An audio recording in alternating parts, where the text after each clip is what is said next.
다시 멸하지 아니하리라는 제목으로 우리가 말씀을 나누고자 하는데요. 심판이 드디어 시작이 됐어요. 40일 밤낮이 내렸대요. 하늘이 뚫렸대요. 하늘에 있는 궁창도 이제 없어졌고요. 땅 위에서 샘솟았고요. 땅에 하늘이 뚫려가지고 40일 밤낮을 내려서 온 세상이 다 물에 잠겼더라.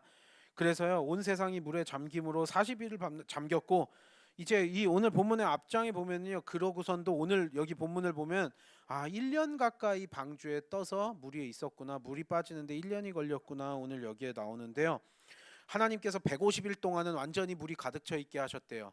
오늘 이 전에 보면 150일 동안 물이 가득 차 있게 하고 150일이 지나니까 하나님이 루아흐를 보내셨대요. 바람을 보내셔가지고 바람이 불게 하셔가지고 이제 증발되게 하시면서 물을 이렇게 마르게 하셨다. 물이 줄어들게 하셨다. 이 루아흐라는 단어가요, 바람이라는 뜻도 되는데 우리가 성령할 때 그 영이라는 단어도 돼요. 그래서 바람이랑 영이라는 단어는 한 단어로 쓰이거든요. 루아흐라는 단어, 히브리어로. 그래서 바람, 영 이렇게 해석이 되는데, 여기에 보면 이제 바람을 땅 위에 불게 하셔가지고 루아를 불게 하셔서 150일 동안은 물이 가득 찼다가 그 뒤로 이제 조금씩 물이 줄어들게 하셨다라고 나오는 거예요. 그래서 여기에 보면 이제 그리고 나서 이제 아라랏산이라는 곳에 이제 방주가 머물러 있었다라고 나오는데, 이 아라랏산이 어디인가에 대해서 지금 막 찾으려고 여기저기서 막 학자들이 노력을 많이 하죠. 그래서 터키에 있는 그 산 아니냐 뭐냐 뭐 이러면서 얘기는 많이 하는데, 사실 이 정확한 위치를 우리가 알 수는 없겠지만 어디로 그냥 추정을 할 뿐이죠.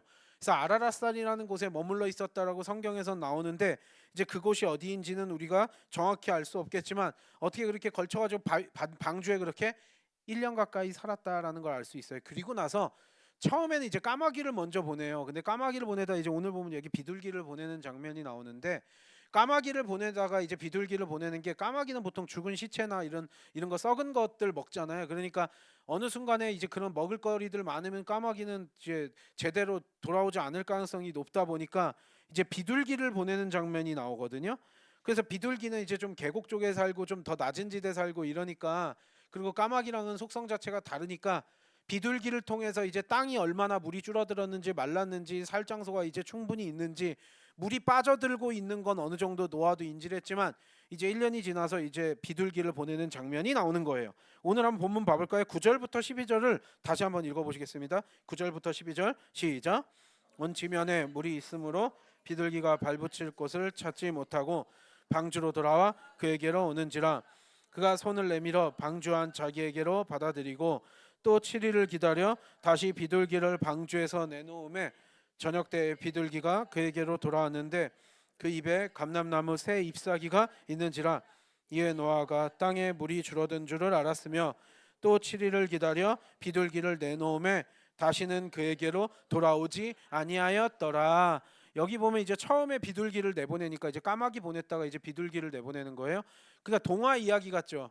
이렇게 방주에 1년 동안 가까이 있다가 비둘기를 먼저 내보내니까 비둘기가 돌아다니다가 발붙일 곳을 찾지 못하고 방주로 돌아왔다. 그래서 또 일주일을 또 기다렸대. 일주일 기다린 다음에 어느 순간에 이제 물이 쭉쭉쭉 빠지잖아요. 그러니까 제 생각에는요, 물이 완전히 가득 찼다가 150일 동안 가득 차 있다가 처음에는 빠지는 게 엄청 오래, 여러분 욕조에다가 물 받아놓고 빠지는 거 보면 처음에는 줄어드는지 몰랐다가 마지막에는 점점 빠르게 줄어드는 거 알 수 있잖아요. 그런 느낌 아니었을까 그냥 저는 생각을 해요. 물이 빠지기 시작을 하니까 처음에는 천천히 빠지다가 이제 점점 빠지는 속도가 점점 가속도가 붙어서 이제는 점점 빨리 빠지지 않았을까 그렇게 생각을 해요. 그래서 거의 마지막 때가 되니까 일주일을 기다렸더니 비둘기를 이제 일주일 후에 방주에서 또 날아가서 좀 확인하고 알아내놨더니, 여기에 보면 11절에 감람나무 새 잎사귀가 있는지라. 굉장히 극적이죠. 새로운 이파리가 이렇게 나왔구나, 잎사귀가 나왔구나. 그래서 감람나무에 새 잎사귀를 물고 왔대요. 하지만 다시 돌아온 거 보니까 본인이 이제 충분히 살만한 장소는 아직 찾지 못한 것 같아요. 그래가지고 또 이게 시간 지나고 나서 일주일을 기다렸다. 일주일 기다린 다음에 다시 비둘기를 내놨더니 이제 다시는 노아에게로 돌아오지 않았더라. 이제 여기저기 살만한 곳이 많았고 땅들이 다 드러났고 새로운 이제 싹들이 자라나기 시작했고 비둘기가 자기 살만한 장소를 이렇게 찾아가지고 돌아오지 아니하였더라. 나오니까 이제는 1년이 지나고 땅에 물이 빠지면서 이제 다시 새로운 세상이 시작되는 장면이 여기 나오는 거죠. 그래서 여기에 보면 와 어느 정도의 시간이 걸렸나 설명을 하는데요. 13절 14절 볼까요? 13절 14절 13절 14절 다 같이 읽겠습니다. 시작. 601년 첫째 달 곧 그 달 초하룻 날에 땅 위에서 물이 거친지라 노아가 방주 뚜껑을 제치고 본즉 지면에서 물이 거쳤더니 둘째 날 스물일의 날에 땅이 말랐더라. 여기 보면요 홍수가 시작된 게 지난 시간에 창세기 7장 보면은요 노아가 600세 되던 날 둘째 달에 했다라고 나와 있죠.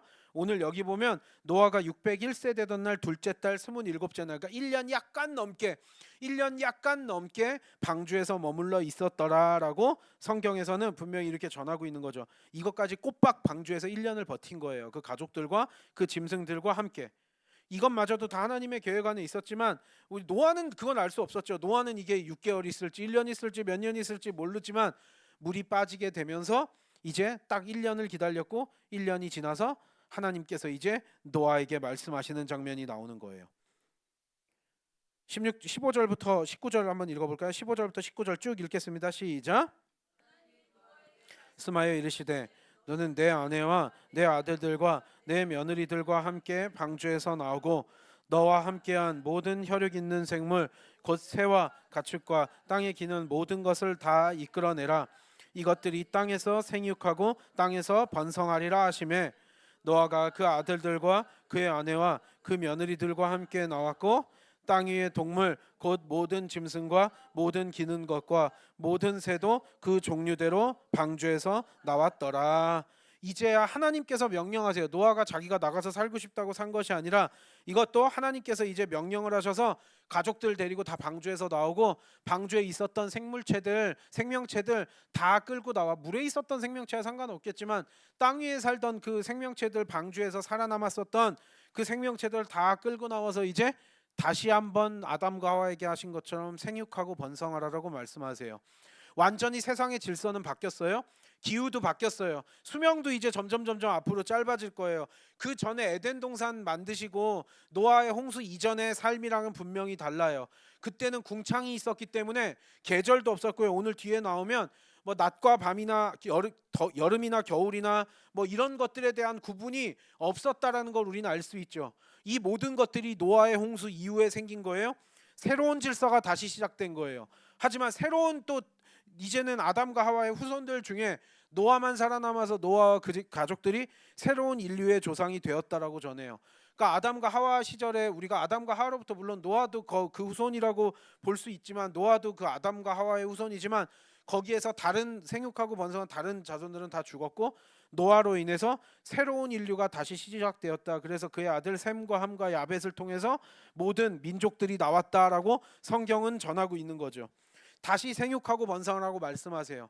그 전에 사람들은요 죄가 너무 심해져서 하나님 입장에서도 너무나 컨트롤할 수 없었기 때문에 이 죄를 어찌할 수 없었기 때문에 하나님이 그나마 그 중에서 가장 의로웠던 노아만을 살리신 거예요.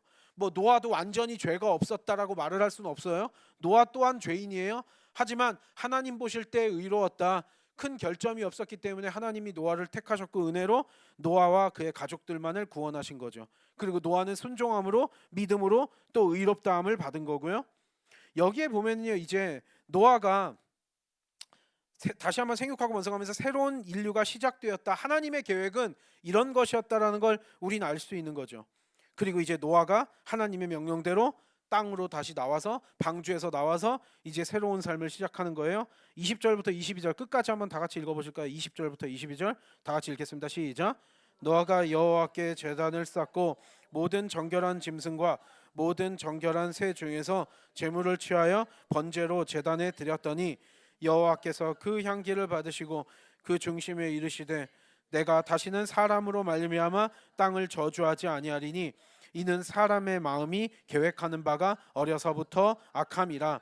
내가 전에 행한 것 같이 모든 생물을 다시 멸하지 아니하리니 땅이 있을 동안에는 심음과 거둠과 추위와 더위와 여름과 겨울과 낮과 밤이 쉬지 아니하니라. 이렇게 동화 같은 이야기가 여기서 이제 오늘 본문에서 이제 설명을 하는데요. 이 회복되는 과정도 굉장히 극적이고 비둘기 뭐 이렇게 되고 나와요. 그리고 노아는 하나님께 가장 먼저 한 일이 뭐예요? 제사 지낸 일이에요. 하나님 앞에서 가장 먼저 드린 일이 희생 제사를 드렸다. 여기에서 보면 번제를 드렸다라고 나오는데요. 노아는 하나님 앞에 뭐 여러 가지 의미가 있겠죠. 대홍수 가운데 모든 생명체들이 다 죽었어요. 근데 방주에 있었던 그들만이 살아남았어요. 가장 먼저 한 일은 제단을 쌓고 하나님 앞에 구원해 주신 그 은혜에 감사하는 예배를 드렸겠죠. 그리고 앞으로 사실 여러분 얼마나 막막하겠어요. 살아갈 사람이 없다는 게 뭐 무인도에 혼자 떨어진 건 아니지만 그 가족이 이제 다시 생육하고 번성하면서 새로운 삶을 시작해야 된다라는 게, 여러분이 노아 입장에 가면 나만 살아남았다 막 신나가지고 좋겠어요? 아니면은 얼마나 복잡한 심경이었겠어요? 1년 동안 방주에 있는 것도 고생이었겠지만 다시 시작해라 그러고 하나님이 은혜를 주시기는 했지만 이게 참 얼마나 복잡한 마음일까요? 아싸 나만 살았다 이러면서 막 좋아가지고 신나가지고, 지금 그런 상황은 아닐 거 아니에요. 우리가 노아가 됐다라고 상상을 해봐도요. 그 안에서 은혜 감사로 자기가 살아남은 것에 대한 은혜로 감사하는 예배를 드린 것도 맞고요. 거기에 하나님 앞으로 우리의 삶을 인도해 주시고 보호해 주시옵소서라는 의미로 희생 제물을 드리면서 제단을 먼저 쌓은 거죠. 항상 그러니까 우리의 삶에서 가장 최우선 순위는 예배가 되어야 될 줄 믿습니다. 우리가 심지어요 얼마나 우린 편해, 예수 그리스도께서 우리를 위해서 대신 희생 제물이 되셨기 때문에 이 희생 제사가 얼마나 중요한 건지에 대해서 오늘 본문에서 나오는 거예요. 왜? 그래서 결국은 오늘 본문도요, 결국은 예수 그리스도까지 이어져요. 여러분 우리는 주일날 예배드리는 이 예배마저도 굉장히 가볍게 여기는 경우들이 많은데, 여러분 이 예배는 우리에게 생명처럼 여겨져야 될 줄 믿습니다. 크리스천들에게 예배는 생명이에요. 우리가 주일날 드리는 예배는 드려도 되고 안 드려도 되는 게 아니라 그냥 한번 때우면 된다라는, 시간 때우면 된다라는 것이 아니라, 여러분 우리는 예전에 동물 잡아가지고 피를 들여가지고 번제를 들여가지고 연기를 다 태워가지고 바치는 거예요. 번제라는 건 뭐냐면은요, 동물들을 이렇게 각을 내가지고요 완전히 다 그 피랑 그 살이랑 그 모든 것들을 다 불살라서 완전히 재로 만들어 버릴 때까지 연기로 다 하나님 앞에 바치는 거예요. 왜요? 우리가 인간이 죄를 지었어요. 번제를 드리는 이유는, 화목제물 같은 경우는 또 다른 의미죠. 다른 제사랑 또 다른 것이, 번제는 인간들이 죄를 지었어요. 이 죄에 대해서 하나님은 진노하실 수밖에 없는 공의로우신 하나님이에요. 이 죄를 일시적으로나마 누그러뜨리기 위해서 드리는 게 번제예요. 우리의 죄랑 연관되어 있는 게 번제예요. 그래서 여기서 번제를 드렸다라는 건 그 인간의 죄를 완전히, 그 연기를 완전히 다 불살라 가지고 태우면서, 그러니까 이게 뭐냐면요, 번제, 우리 인간의 생명을 하나님께 완전히 바친다라는 의미인 거예요. 단순히 그냥 동물 잡아가지고 죽이는 것이 아니라, 우리가 직접 죽을 수는 없으니까 우리가 죽으려고 그러면 그냥 매일매일 죽어야 되잖아요. 여러분 우리의 죄값을 치르려면. 그래서 대신 정결한 짐승을 잡아가지고 번제를 드리면서 우리의 생명을 바친다. 그러면서 하나님 우리의 죄를 용서해 주시옵소서, 그 공의로우신 하나님 진노를 가라앉혀 주시옵소서, 이런 거예요. 이런 의미예요. 근데 여러분 지금은 우리는 예수 그리스도로 인해서 그렇게 다시는 제사 드릴 필요도 없고 이제 우리는 예배 드리면서 그걸 대체하는 거예요. 여러분 그러니까 이게 얼마나 감사한 일이에요.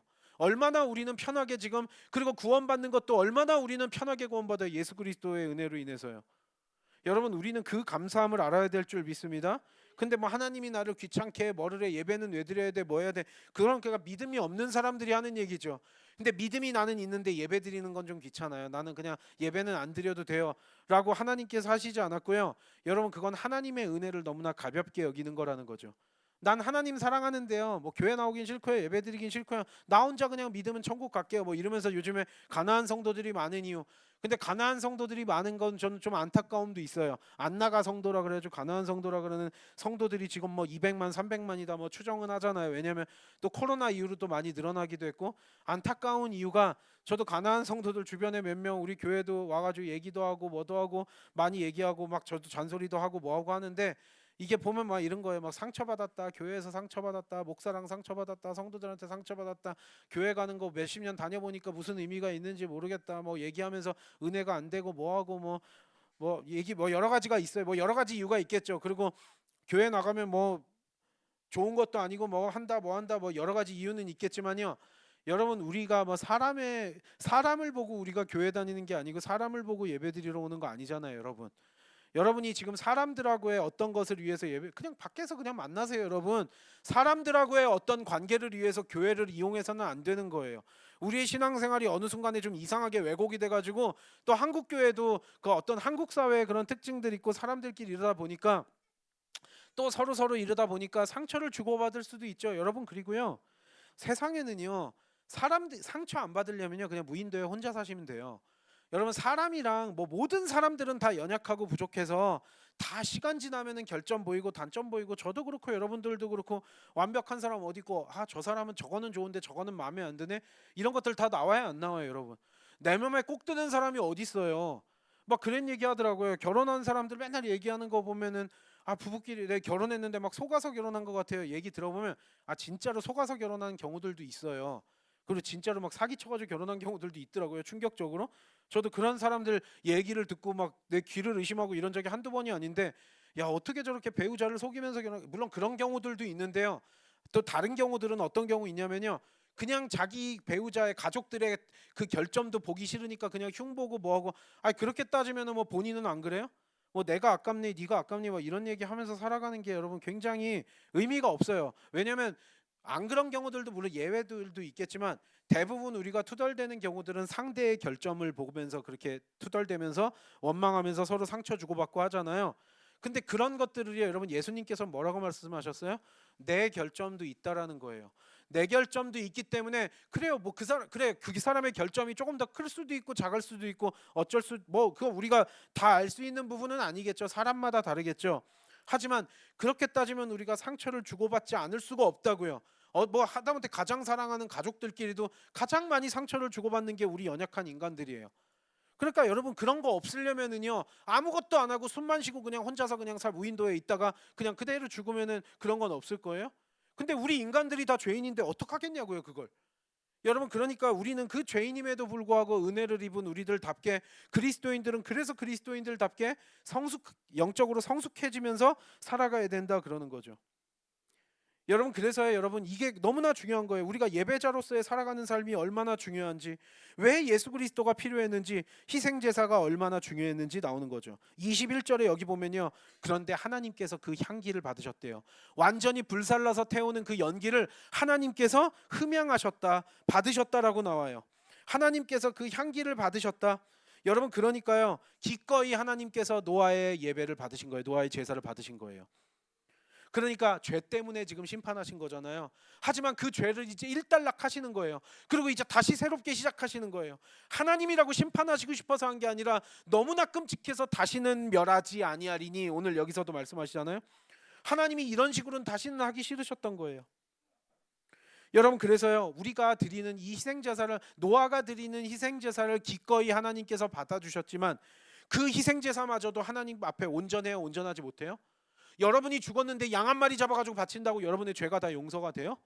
온전한 제사는 아니라는 거예요. 일시적이고 유한한 어떤 한계가 명확한 제사이지요. 그렇기 때문에 이때부터 하나님께서는 예수 그리스도를 이 땅에 보내시기로 작정하신 거예요. 우리는 성경을 통해서 알 수 있어요. 아, 왜 예수님을 그렇게 보내시고 잔인하게 죽이셔가지고 왜 제물로 바치셨는지, 왜 우리는 예수님을 자꾸 흠없는 어린 양이라고 비유를 하는지 여러분 그걸 명확히 늘 기억해야 될 줄 믿습니다. 그래서 결국 예수 그리스도를 이 땅에 보내신 이유 노아의 홍수랑도 연결이 되는 거죠. 대홍수 이후에 하나님께서 마음을 바꾸셨대요. 하나님께서 마음에 결심을 하신 거예요. 이전에는요 인간의 죄악 때문에 심판을 하셨어요. 하지만 이제는 죄악에도 불구하고 이런 식의 물로 대홍수를 일으켜서 심판하는 이런 종류의 심판은 반복하지 않으시겠대요. 마지막 최후의 심판 있죠. 예수님 다시 오시고 최후의 심판 있을 때까지 하나님께서는 이런 심판을 반복하지 않으시겠대요. 이제 마지막 심판의 때가 오면 이 모든 것들이 끝날 때예요. 다시 뭐 방주해가지고 세우는 게 아니라 구원받을 백성 구원받고요. 이제 하나님께서 만드신 이 세계는 없어지는 거죠. 그때까지 하나님은 이런 심판을 반복하지 않으실 거래요. 여기서 이제 마음을 돌이키신 그게 나와요. 여러분 만약이요 여러분 하나님께서 그 뒤로요 이제부터 하나님의 인내의 시대가 시작된 거예요. 이걸 잘 아셔야 돼요. 노아의 홍수 이후에 하나님께서 지금 뭐래요? 너희들의 죄악 때문에 여기 보면 땅을 다시 저주하지 않겠다라고 나와요. 오늘 본문 여기 보면은요 이제 내가 21절에 보면 이제 내가 다시는 사람으로 말미암아 땅을 저주하지 않겠다라고 나와요. 이게 무슨 얘기예요? 왜요? 사람의 마음이 계획하는 바가 어려서부터 악함이다. 여러분 이게 너무나 중요해요. 사람의 계획하는 바가 마음에 계획하는 바가 어려서부터 악함이라. 우리 막 촉법소년 해가지고 막 미성년자들은 죄 지어도 막 했는데 이거 뭐 연령 낮춰야 된다 뭐 해야 된다 이야기하잖아요. 여러분 생각해 보면요, 우리가 초등학생들이요, 물론 그게 교육받아가지고 악해지는 경우들도 있어요. 그리고 어울리는 친구들 때문에 더 흉악스러운 범죄자가 되는 경우도 있고, 소년원 갔다가 뭐 했다가 흉악범죄자 되고, 어떤 이런 그런 어떤 흐름을 타는 경우들도 있지만, 그거가 아니라고 해도요, 인간이라는 자체가 어린 시절부터 악하대요. 우리 저기 애기들 있잖아요. 저 애기 때는요, 뭘 어찌할 수 없으니까 죄를 못 짓는데, 저도 애들 키워보니까 알겠더라고요. 딱 애들이 두 돌 지나면서 이제 어린이 비슷하게 형성이 되면서, 와, 얘네들도 죄인이구나, 죄인의 형상이 드러나는구나, 이걸 제가 느낄 때가 많았거든요. 꼬맹이들이라 그래서 죄 없는 게 아니라 본능적이에요. 본능적으로 이기주의적이고 거짓말도 하고 막 이렇게도 하고 말 안 듣고 뭐 하기도 하고, 그러면서 점점 죄인의 형상이 나오는 게 느껴지잖아요, 여러분. 어렸을 때부터 인간이란 존재가 이게 그렇게 큰 거예요. 에덴 동산에서부터 죄가 들어왔어요. 그러니까 죄가 들어와가지고 우리 인간이 완전 죄로 더럽혀진 다음에, 노아도 마찬가지예요. 노아가 하나님 앞에서 의롭다고 여겨졌다고 그 아담과 하와가 진 죄가 다 깨끗이 씻겨내려간 게 아니거든요.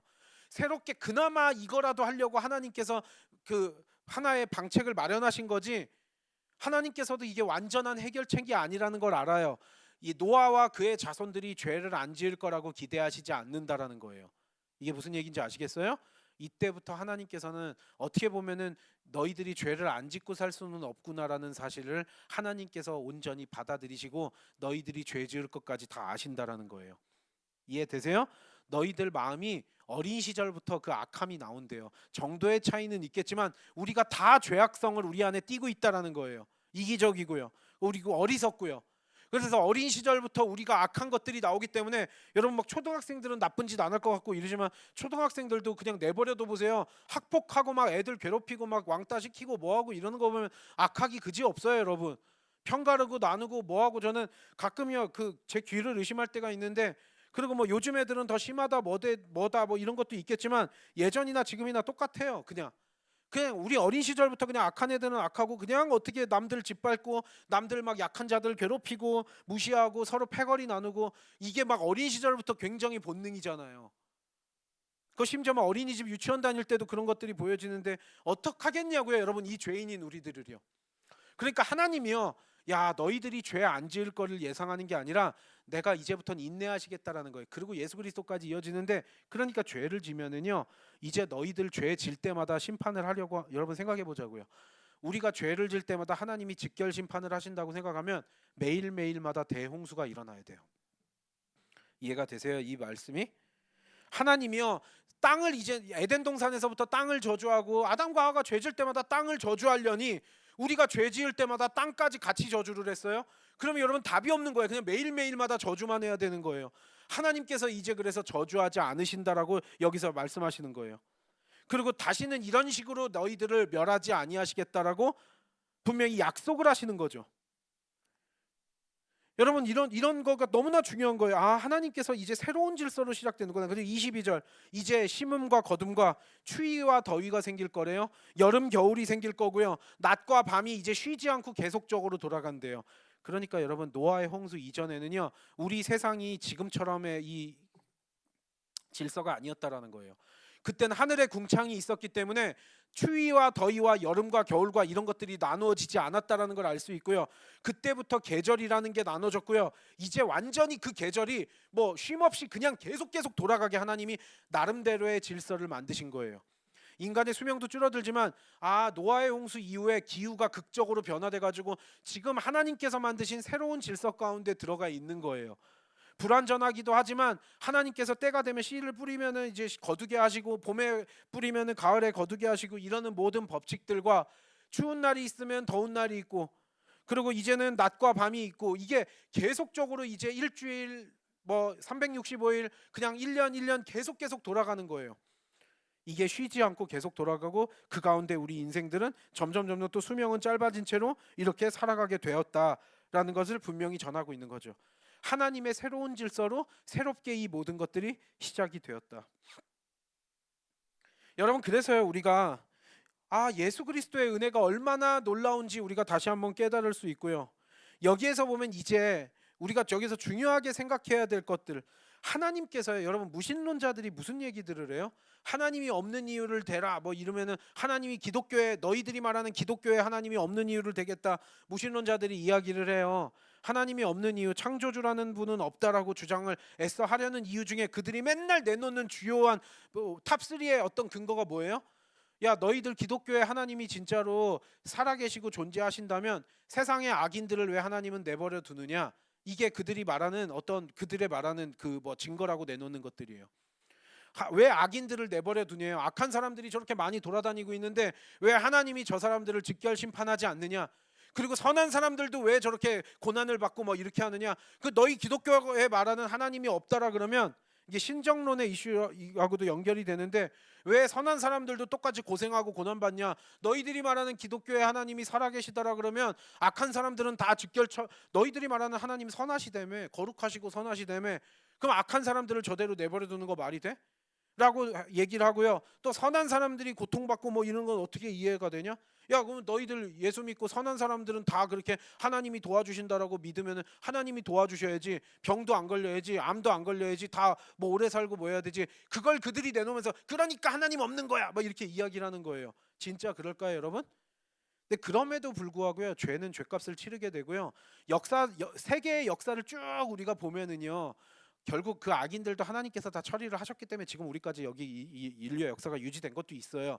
하지만 분명한 건 노아의 홍수 이후에 하나님이 직결 심판하시겠대요, 안 하시겠대요? 안 하시겠대요. 인내의 시대가 시작된 거예요. 마지막 때까지요, 영혼들 구원하실 때까지 하나님께서 직결 심판하시지 않는데요. 악인들 그때마다 직결 심판 하시려면 하실 수 있겠죠. 우리가 그 뜻을 어떻게 다 알 수 있겠어요?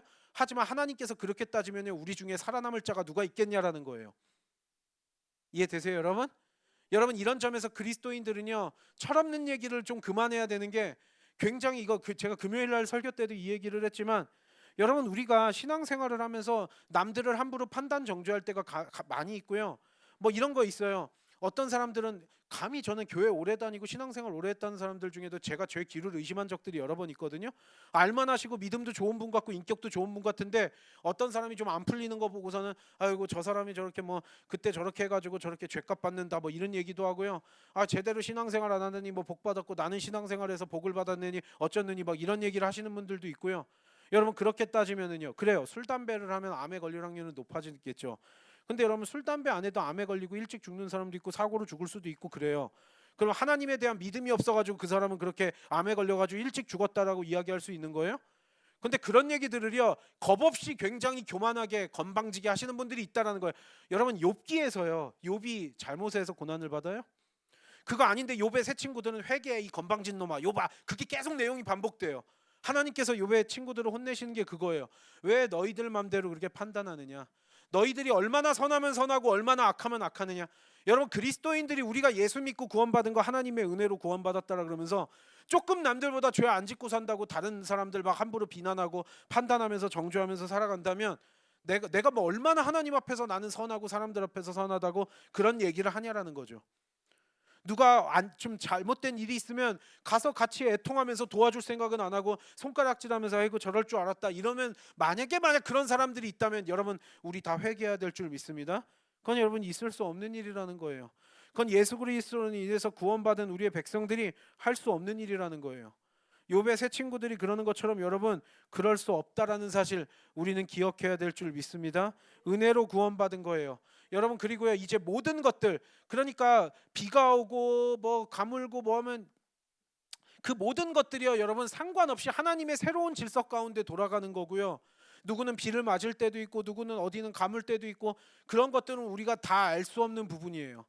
우리 세상에서 드러나는 조그마한 어떤 부분 갖다가 우리가 판단하기에는 우리 모두가 다 죄인이라는 사실을 늘 명심하고 그 은혜로 구원받은 우리라는 사실을 알고 우리는 늘 겸손하게 은혜로운 자들로서 은혜롭게 살아야 될 줄 믿습니다.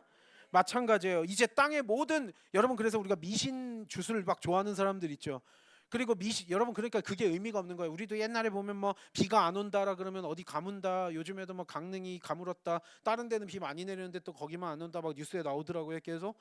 여러분, 근데 그것조차도 우리 마음대로 되는 게 아니잖아요. 우리가 여러분 얼마나 인간이란 존재가 연약한지 아무리 과학이 발달하면 비도 이제 만든다 뭐 한다 하지만요, 여러분 우리가 하늘에서 비를 내려주지 않고 햇빛이 없고 뭐가 없고 이러면요 여러분 우리는 아무것도 할 수 없고 그냥 다 죽어야만 되는 하나님께서 돌리시는 이 질서 가운데 있는 거예요. 더위가 있고 추위가 있고 낮과 밤 있고 모든 것이 있다. 여러분 기후제를 지낸다 그래서 갑자기 비가 오고 뭐가 오고 주술 미신 뭐 이런 거 좋아하는 경우들 있죠. 인간이 얼마나 연약한지 21세기가 들었는데도 특히 대한민국이 얼마나 무당들이 많은지 여러분 아세요? 여러분 그렇게 무속신앙을 좋아해요. 그리고 교회 다니는 사람들도 그런 거 하는데요. 여러분 잡귀신들이 얼마나 악한 짓들을 많이 하는지 귀신들이 얼마나 악한 존재인지를 여러분들이 좀 잘 깨달아야 되고요. 그 악한 귀신들이 얼마나 나쁜 짓들을 지금 이 순간에도 많이 하고 내 삶에서 그리고 내 가정을 파괴하기 위해서 우리의 사회를 파괴하기 위해서 우리 국가와 우리 대한민국 그리고 한국교회 파괴하기 위해서 얼마나 많은 노력들을 최선을 다해서 하고 있는지 우리가 두 눈을 영적으로 깨어가지고 부릅뜨고 우리가 지키고 있어야 된다고요. 여러분 그런데 그런 것들이요 아무 의미가 없어요. 이 모든 것들을 주관하시는 분이 누구세요? 하나님이세요, 여러분. 그러니까 그런 미신적이고 주술적인 거 이거 의미가 없다라는 사실을 다시 한번 깨닫는 거죠. 근데 끊임없이 고대부터 지금까지도 사람들은요 인간이 연약하고 이래가지고 그런 거 의지하면서 살아가는 거예요. 여러분 우리가 씨앗을 뿌리면 자라나고 뭐하고 우리가 지금 먹고 산 이 모든 것들이 하나님의 은혜라는 사실, 나의 어떤 공로가 아니라 하나님의 은혜라는 사실을 기억해야 될 줄 믿습니다. 하나님께서는요 그래서 우리는요 우리의 삶 속에서 때때로 좋은 일이 있을 수도 나쁜 일이 있을 수도 있고요. 우리는 그래서 자꾸 그리고 심지어요 여러분 그래서 제가 이렇게 금요일 날 금요 철야 때 이런 설교도 가끔 하기도 하는데 여러분 성령님의 음성을 듣는 것을 여러분 굉장히 사모하셔야 돼요. 여러분들 기도 많이 하셔야 되고요. 말씀 보시고 성령 기도하시면서 그 성령님의 음성 하나님께서 우리 가운데 말씀하시고자 하는 것들이 너무 많거든요. 근데 이거를요 잘못 이해하시는 분들이 있어요. 저도 영적인 은사들이나 이런 것들을 너무나 사모하고 있지만 그리고 지금도 그런 거 없이는 저는 목회를 못 해요. 저는 제가 뭐 이성적으로 공부해가지고 이렇게 되지 않아요. 성령님의 만지심 없이 저가 있다면 저는 하루도 못 버텨요. 제가 여기서 어떻게 그걸 버티고 있겠어요? 하지만요 여러분 그런 은혜들을 사모하기는 해야 돼요. 여러분 그거는 너무나 중요해요. 사모하는 심령에게 하나님께서 역사하시지 여러분이 성령님의 그 충만함을 사모하지 않으면요 여러분한테도 아무 일도 일어나지 않고요. 여러분의 가족과 뭐 기도 제목이나 뭐나 이게 그래서 전 너무나 안타까워요. 아 마귀가 판을 치고 있는데도 기도를 안 해요. 아 이게 보이잖아요. 아 이거 사탄 마귀가 이렇게 나한테 장난을 치는구나. 우리 가족한테 이렇게 장난을 치는구나. 이렇게 보여야 돼요. 아 우리 대한민국 안에서 지금 이런 식으로 역사하고 있구나. 이런 것들이 영적으로 보여야 되거든요. 근데 사모하지 않고 그 성령님의 도우심을 구하지 않으면은요 아무 일도 일어나지 않고 사탄 마귀가 그냥 가지고 놀아요. 그래서 여러분 그런 것들을 굉장히 사모하면서 기도 많이 하면서 깨어 있어야 되거든요. 하지만 그러면서도 한편으로는요 또 왜곡되고 균형이 무너지는 경우들이 있어요. 성령님은요 위로하는 영이시고 권면하는 영이시라 우리의 영적인 상태에 관심이 있으세요. 하지만 인간들은요 마치 무당한테 물어보듯이 우리가 1년 뒤에 무슨 일이 있을까요? 5년 뒤에 무슨 일이 있을까요? 막 이런 거 하면서 뭐 사고가 날까요? 부적이라도 써볼까요? 마치 그러듯이 어디 막 사역자라 그래요. 막 기름 부음 치유 사역자, 회복 사역자, 예언 사역자 막 이렇게 걸어놔요. 뭐 기도원을 차려놓고 뭐 교회를 차려놓고 막 이렇게 하면서 막 기도해주고 뭐 해주고 한대요. 그러면서 마치 무당이 그렇게 복채받고 뭐 이렇게 하듯이 그런 식으로 성령님께서 음성을 들려주셨다 뭐 했다 하면서 십자가는 매달아 놓지만 사실상은 무당처럼 똑같이 하는 이단 사이비 같은 사람들이 한국 교회에 너무나 많다라는 거예요. 성령님은요 그거 원하시지 않으세요. 기륭화복 점치고 이러는 것들 미래 알려고 하는 것들 가증스러운 일이라고 하나님이 신명기에도 하셨잖아요. 왜요? 여러분 우리의 삶은 근본적으로 우리가 결정할 수 없어요. 하지만 여러분 1년 뒤에 무슨 일이 일어나고 5년 뒤에 무슨 일이 일어나고 여러분 그래서 배우자 물어볼 때도요. 배우자 여러분이 공부 열심히 해가지고 진로 택하고요. 배우자를 여러분이 연애를 하고 결혼하고 이런 것들이요. 이건 하나님께 원망할 일이에요. 여러분의 선택이에요.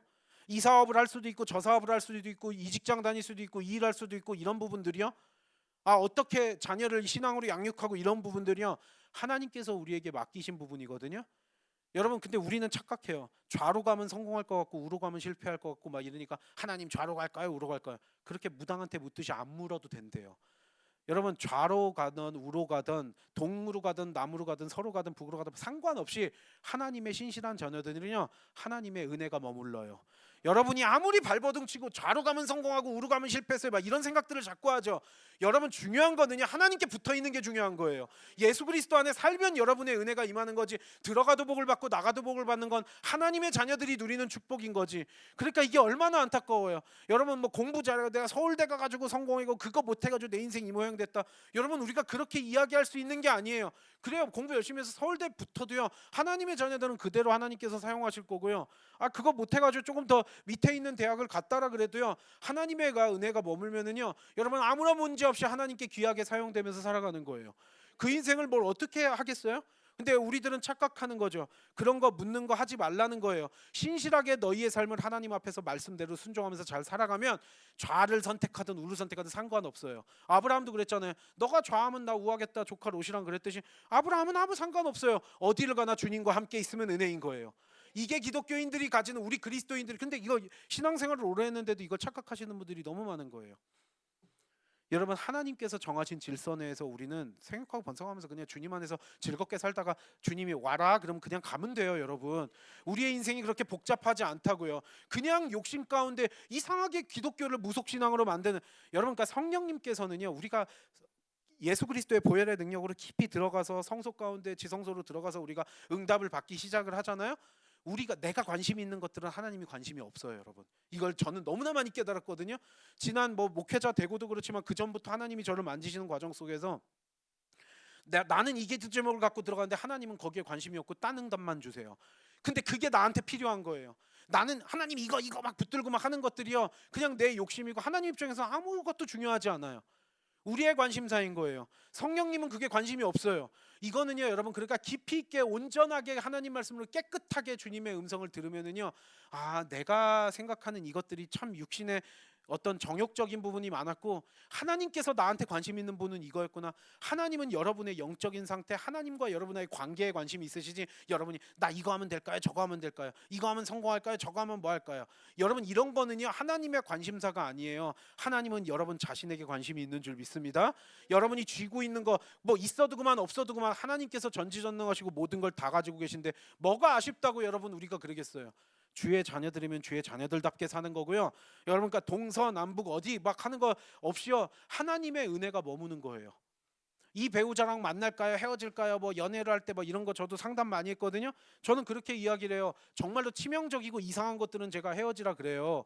근데 헤어지라 그런다고 안 헤어지더라고요. 그러니까 저한테 뭐 의미가 없어요. 뭐 상담하고 기도만 받지 어차피 자기 소견에 옳은 대로 결국은 하시더라고요, 대부분.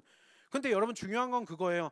막 뭐가 걸리는 게 많대요. 막 자매들 와가지고 저 맨날 그거 막 붙들고 1시간 2시간 저를 붙들고 막 고민이 된대요. 본인이 고민되니까, 고민하다가 안 되니까 저를 와요. 헤어져야 되냐 말아야 되냐 뭐 이런 거. 제가 그거를 제일 몇 년을 했는지 모르겠어요. 뭐 지금도 그런 것들이 약간 이어지고 있긴 하지만 여러분 전 그렇게 이야기해요. 치명적인 문제 아니면 누구라도 단점이 있다.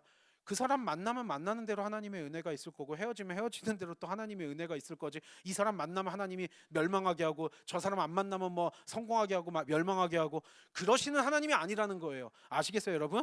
지금 이게 무슨 얘기인지 아시겠죠? 성경에서 가르치고 있는 대로만 가면 돼요, 여러분.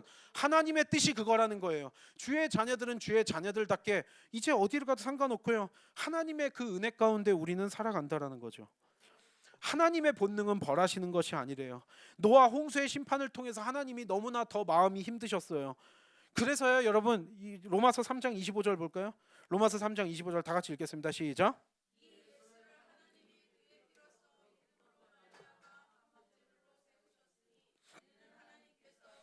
참으시는 중에 전에 지은 죄를 간구하심으로 자기의 의로우심을 나타내려 하심이니, 노아의 홍수랑 이어져요. 하나님께서 이제 인내의 시대가 시작되었고 지금도 인내하고 계신 거예요.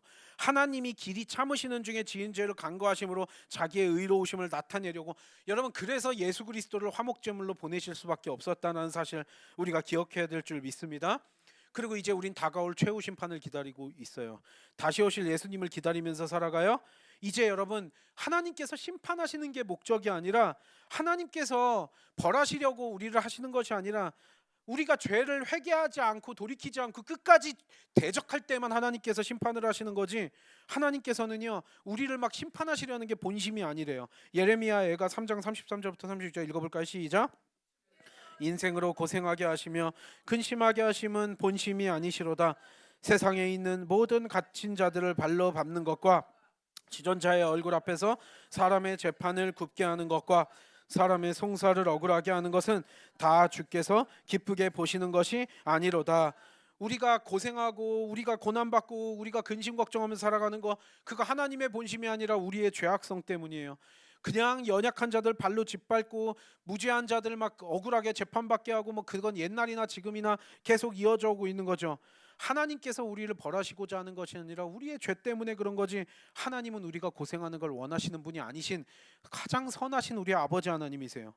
그럼 우린 또 이렇게 생각할 수 있죠. 아니 하나님, 그러면은요 악한 자들이요, 사실 나도 알고 보면요, 우리들도 알고 보면 내가 예수 믿고 여기까지 온 거 사실 내 의지가 아니었거든요. 어찌어찌 하다 보니까 믿어지면서 지금까지 온 거예요. 생각해보면 내 의지로 막 내가 믿고 뭐 하려고 되는 게 아니에요. 나도 은혜로 믿음을 받았지만 하나님, 저처럼요 다른 악한 사람들도, 저렇게 하나님 부정하는 자들도 하나님께서 강력하게 만지셔가지고 좀 돌이키게 하시면 안 돼요? 왜 하나님 모든 이들을 구원하시지 않으세요? 이게 참 궁금해요.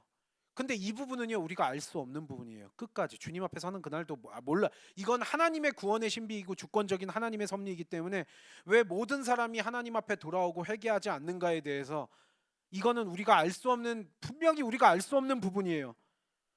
하지만 우리가 분명하게 아는 건요, 하나님께서는 그럼에도 불구하고 지금 인내로 기다리고 계시고요, 노아의 홍수 이후에, 그리고 회개하고 하나님 아버지께로 돌아오기를 바라세요. 에스겔 18장 23절 다 같이 읽겠습니다. 시작. 주 여호와의 말씀이니 악인이 죽는 것을 조금인들 기뻐하랴. 그가 돌이켜 그 길에서 떠나 사는 것을 어찌 기뻐하지 아니하겠느냐. 여러분, 노아 홍수는요 이제 심판이 있어도 그 중에 구원받는 노아 같은 사람들이 있겠구나. 우리도 마찬가지예요. 최후 심판이 있다고 우리가 두려워할 필요가 없는 게, 예수 그리스도로 인해서 우린 구원받을 거예요. 믿으세요 여러분? 그리고 노아가 살아났듯이 우리도 심판 때 살아남을 수 있을 거예요. 하나님은요 심판이 아니라 우리를 구원하시기 위해서 악인이라도 돌아오기만을 기다리고 계신 하나님, 끝까지 인내하시는 하나님의 마음을 우리가 깨닫는 우리가 되길 원합니다. 하나님 왜 우리를 막 심판하세요, 뭐 하세요, 막 혼만 내세요, 이런 분이 아니라요, 끝까지 우리를 죄에서 돌이켜서 회개하고 돌아오기를 원하시는 하나님이시라는 사실. 예레미야 29장 11절 같이 읽겠습니다. 시작. 말씀이니라. 너희를 향한 나의 생각을 안 하니 평안이요 재앙이 아니니라. 너희에게 미래와 희망을 주는 것이니라. 구원을 주시기 원하는, 다시는 너희를 멸하지 아니하시겠다는 약속하시며 우리에게 구원하시기 위해서 이제 인내를 시작하신 그 하나님의 마음을 우리가 깨달아 아는 존귀한 주의 자녀로서 날마다 승리하며 성령 충만함으로 늘 깨어서 살아가는 저와 여러분 우리 모두가 되기를 원합니다. 찬양하고 기도하겠습니다.